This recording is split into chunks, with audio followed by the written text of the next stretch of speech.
নমস্কার বন্ধুরা, কেমন আছেন? আশা করি ভালো আছেন সকলে। দোলন ড্রিমস ইউটিউব চ্যানেলে আবার একটি নতুন ভিডিও নিয়ে আমি এলাম আপনাদের কাছে। জানলেন এই দেয়ালটা একটা খালি পড়েছিল, তো আকাশ দেখছি একটা কিছু যেন একটা ছবি আঁকার চেষ্টা করছে। প্রথমে আমি বুঝতে পারিনি যে কী আঁকছে ছেলেটা। তারপর অনেকক্ষণ ভালো করে খেয়াল করে দেখলাম একটা খুব সুন্দর দেখছি কৃষ্ণ ঠাকুরের মূর্তি এঁকেছে। তো যাই হোক, আঁকাটা দেখছি মোটামুটি হয়েছে, এবারে যতক্ষণ না কমপ্লিট হচ্ছে বোঝা যাবে না। তো দেখছি ভালোই আঁকছে।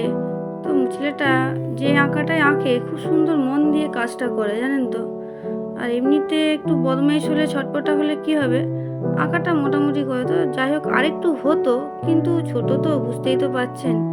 তার সেই ফাঁকে আমি একটা কাপড় নিয়ে বসেছিলাম ফলস পাড় বসানোর জন্য। আর টমিটা এত ছটপট করছে সন্ধ্যার টাইমটাতে, কিছুতেই কথা শুনেনি। ওর বলার বক্তব্য একটু আদর খাবে কোলে বসে, কিন্তু সবসময় কি আদর করা সম্ভব? কাজটাও তো আমাকে করতে হবে। আমার নিজেরই কাপড়টাই অনেক দিন ধরে কেনা হয়ে পড়ে রয়েছে। ওই বলে না, সবার কাজ হয়ে যাবে, নিজের কাজটাই হবে না, সেরকম আমার অবস্থা। সব কাজ হয়ে যাচ্ছে কিন্তু আমার কাজটাই রয়ে যাচ্ছে। তারপরে দেখলাম আকাশ টিউশন থেকে এসেছে, আকাশের সঙ্গে একটু খেলছে টমিটা। নাহলে এত দৌড়াতে আরম্ভ করে না ও, বাড়ির বড় বীর পুরুষ ও একেবারে। কারোর কথা শুনবে না, সবসময় ছটফট করে যাবে। আর যে একটু ধমকাবে তার গায়ে উঠে পড়বে। এই যে ওর বাবা এসেছে, পুরো ওর বাবার দিকে লাফানো আরম্ভ করে দিয়েছে। আর আমি তার সাথে সাথে আমার কাপড়ের কাজটা করে শেষ করার চেষ্টা করছি।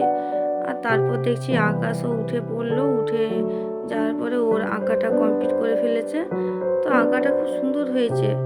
আর একটু হতো হয়তো, কিন্তু যাই হোক মোটামুটি ভালোই হয়েছে, খুব খারাপ বলা চলে না। তো বন্ধুরা, যদি এই কৃষ্ণ ঠাকুরের ছবিটা যদি আপনাদের ভালো লেগে থাকে, নিশ্চয়ই কমেন্টে আমাকে জানাবেন। আর আপনারা এই ছবিটা দেখে বলবেন কেমন হয়েছে। তো লাইক, কমেন্ট, শেয়ার দিতে ভুলবেন না বন্ধুরা। আজকের ভিডিওটা এখানেই শেষ করছি। আর সাবস্ক্রাইবার অবশ্যই করবেন। বাই।